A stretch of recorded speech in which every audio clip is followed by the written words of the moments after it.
Kung yung number one suspect natin na mandaraya ngayong eleksyon, which is yung COMELEC, ay siya rin ang may access sa database ng online voting, pwedeng dayain ng COMELEC ang resulta ng online voting up to the last minute ng eleksyon.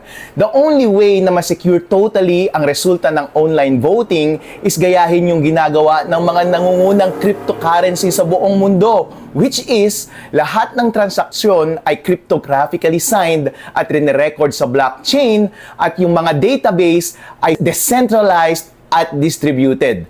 Ang downside lang nito ay pwedeng maibenta ang boto ng mga botante sa online voting. Pero okay lang ito kasi yung typical na gumagamit naman ng online voting ay yung mga OFW at hindi sila yung tipo ng tao na nagbebenta ng boto.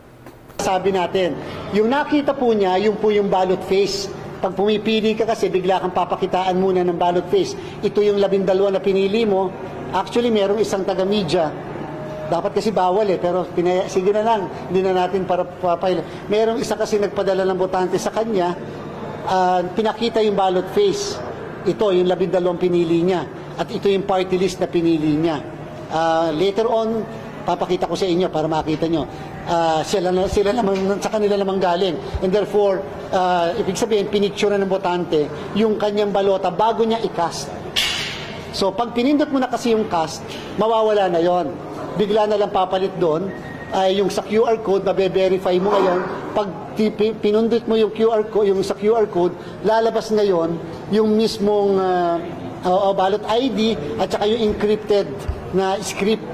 So makikita po natin yon. Doon kasi sa script minsan may nakalagay na pangalan ng isang kandidato, minsan ganyan, pero hindi po nangangahulugan na yun ang binoto nila. Talaga pong ganun lang yon kasi yun po yung purpose ng encryption.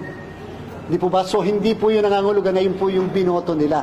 Pero nando sa encrypted script, yung lahat po ng binoto nila. Later po, kapag ka na-translate na yon into human readable, makikita nila na yun pala talaga ang eksaktong mga binoto. So yan po ay paraan to protect, security po yon, to protect yung mismo mga boto po natin.